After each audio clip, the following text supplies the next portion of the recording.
Hi, I'm Keely from Retirement Dreams to Reality, and today I'm going to do my review of my recent journey on P&O Ferries, Pride of Hull, Hull to Rotterdam.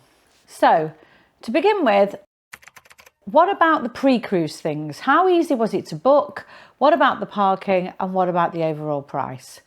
Well, they had a few glitches with their website, and you do have to book every little part of the cruise separately. So that was a little bit troublesome. However, I rang customer services and they were able to sort it straight away. So in terms of booking, it wasn't too bad at all.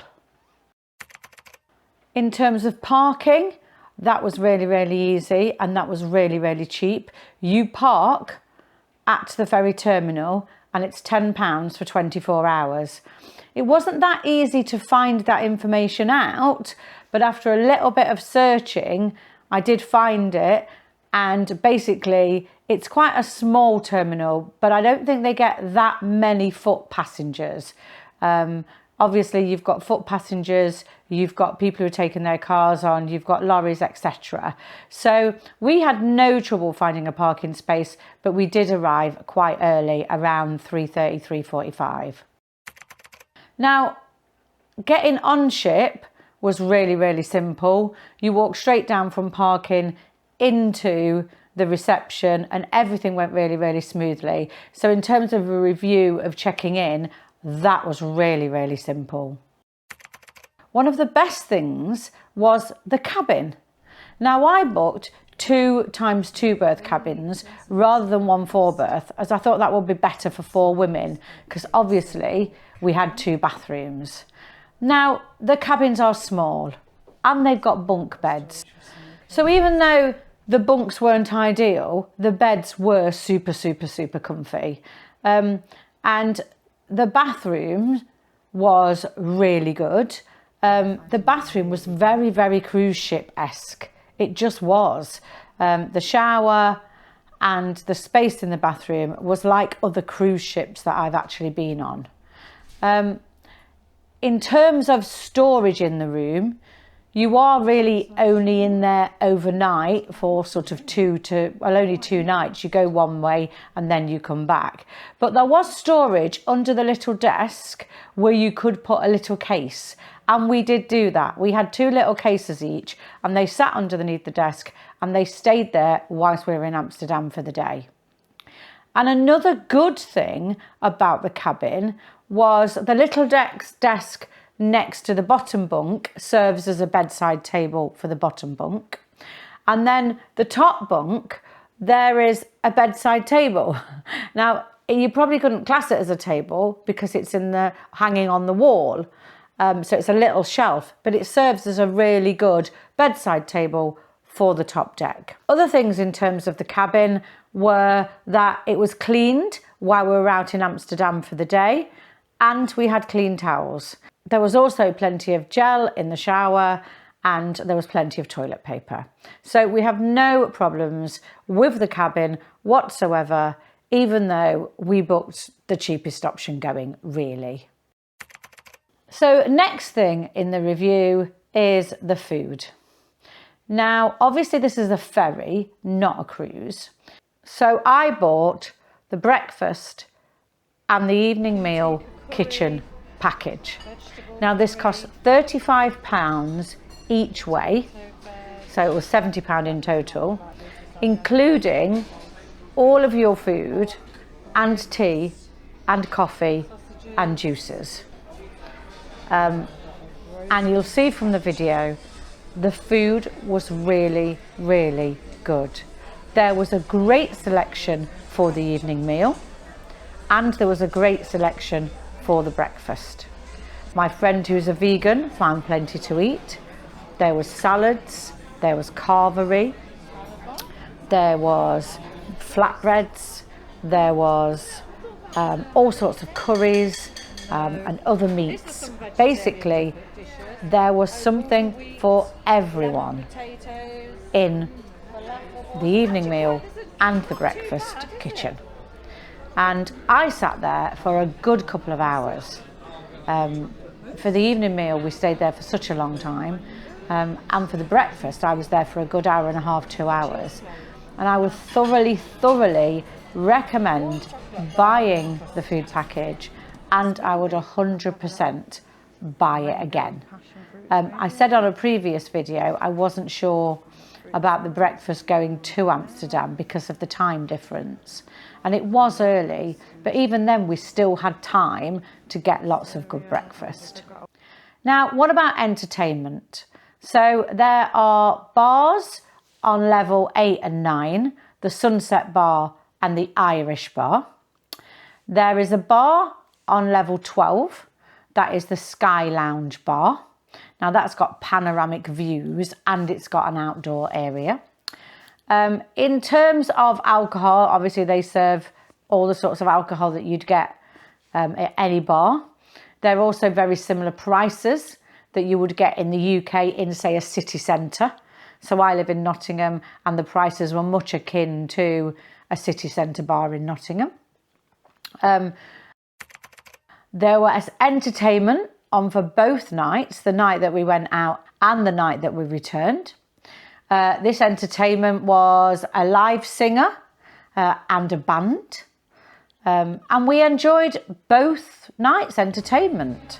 So you're not getting huge cruise ship, Royal Caribbean type entertainment, but it was really good. Everybody was up dancing, everybody seemed to enjoy it. And this is also where I mention the best thing about the whole trip was the staff. They were absolutely fabulous. In the bar, in the kitchen, all around the ship, in the shops. Everyone was so helpful and so friendly. And even after the first night, they remembered us. When we went for breakfast at different times, they said, "Oh, your friends are already here," and took us to our friends. One of them noticed that it was my friend's birthday, and next minute, the whole crew come over and sing happy birthday to my friend, playing musical instruments. They were just fabulous. It was, if you've ever been on a cruise and seen how friendly the staff are there, that's what the staff were like on this ferry. And I want to say a special mention to Fritz, Chris and Mr. Wong. They saw me filming the breakfast one morning and they came over and they asked me what I was doing, was I a vlogger? And I explained that I had a YouTube channel and they said that they wanted to see it and I said I would give them a special mention. But everybody was just fabulous, carried your cases, looked after you. Wonderful, absolutely wonderful.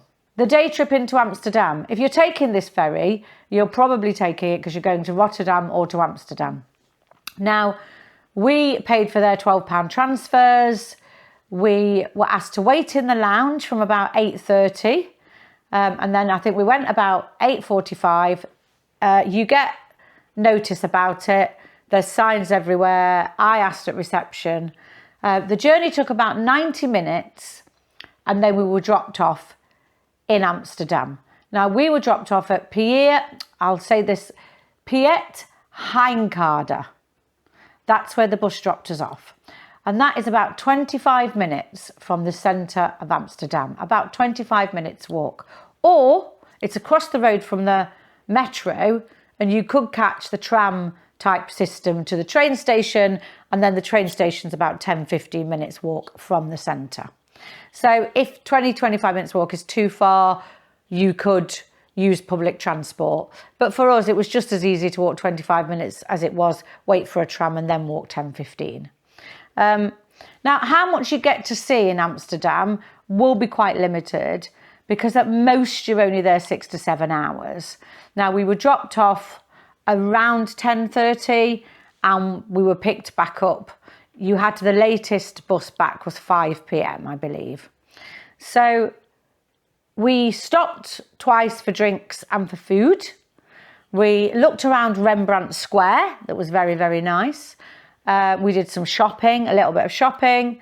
We stopped and had a stroopwafel, which is quite a thing in Amsterdam, it seems. And we did a 1-hour river cruise. And then that was pretty much all we had time for. We would have had time for a drink back at the bus, but we didn't want to risk it, so we got on the bus a little bit early. There were traffic problems on the way back. Once we were on the bus going back, there were traffic problems, and instead of taking an hour and a half, I think it took about 2 hours. But the ferry didn't leave till 9 p.m. anyway, and I think we got back about 7. And because we'd booked it through P&O Ferries, we weren't worried. We knew that there was no way they were going to go without their passengers that were on their booked trip. So it's a bit like if you book a cruise excursion, you know they're going to wait for you. If you want to know any more about the river cruise, then ask in the comments below. I will include a photo of the company that we used. And it turned out, I think it was one of the cheapest in Amsterdam, because it only cost us €14.50. And the pickup was in a really nice central location, less than 5 minutes walk from Rembrandt Square. And I would say it was definitely worth it, because we got to see way, way more of Amsterdam than we would have done if we'd have just tried to walk round. Because it takes you around the outskirts, and it takes you through so many of the canals that you see so many more things. And it's a audio tour, so you get lots of history. So it was really good. We had a really, really nice hour, and I would thoroughly, thoroughly recommend it. So that leads us to the final morning, because the return trip on the ferry was very similar to the going out trip. The food was fantastic. The entertainment was good. The bars were really nice. So then next morning you get up and you've gained that hour back, which is good. Disembarkation was so trouble-free. It really was. Breakfast opened at 7. We stayed there for about an hour. We left the breakfast room around 8 o'clock. We went to collect everything from our cabin, and we were guided to the Sunset Lounge as foot passengers. So can all the foot passengers wait in the Sunset Lounge to be called? And that's what we did. And there was plenty of space for us to sit. We didn't struggle getting a seat. It was busy, but we didn't struggle getting a seat. We were there about half an hour, I think, just chilling, guided off the ferry. Straight through passport control, who was super, super, super friendly. They asked us about our day in Amsterdam. And that was it. We went and got in the car, and the car was right next to the terminal. So it was the most stress-free embarkation and disembarkation ever. So that was it. That's all of the pros for my 48-hour trip to Amsterdam. But were there any negatives of the trip? So the one negative, I would say, possibly two, but the main one negative was the time difference, losing that hour. Because we lost an hour going into Amsterdam, and because you've got a whole day planned and you've got to be on the bus for 9 o'clock, and I think it was 9:15 we had to wait for the bus to Amsterdam. So in reality, it was only 7:45, and we'd paid for the package. So I was up at 5:30. It was 6:30 Amsterdam time, but it was 5:30 UK time, which when you're on your holidays is a little bit much. So that was a little bit of a negative, but you do gain that back. And the other negative was obviously bunk beds. Bunk beds for a 55-year-old adult is not ideal. But I chose that as the cheapest option. There are cabins that are slightly more expensive with a double bed, but I chose the bunk bed. So, and nobody moaned about it really. I was on one bunk, my friend was on another bunk. We were fine really. And the fact that the entire trip was £143 for the ferry ride, the return transfer, the cabin, the food package, absolutely crazy that all of that was only £143. Now, that's obviously because we were foot passengers. I've no idea how much it is if you take your car, but we literally just went for the day as their mini cruise. But to be fair to them, it felt quite like a cruise. I think if we'd have paid for a double bed or 2 twin beds, that type of cabin, it would have felt even more like a cruise. But would I book again to go on this trip? Absolutely. I've already looked for if Bruce and I could go another time. Unfortunately, I can't find anything at the moment for less than about £500 for 2 of us. So I'm going to have to look out for the same absolute bargain that I found this time. But if I found a bargain like I'd just found, and we could go for around £300 for both of us, including food, I would absolutely jump at it. It was such a nice time. So if you have any hang-ups about ferries, don't. Try them. What have you got to lose? We had a fabulous weekend. That's Keely from Retirement Dreams to Reality. Thank you for watching.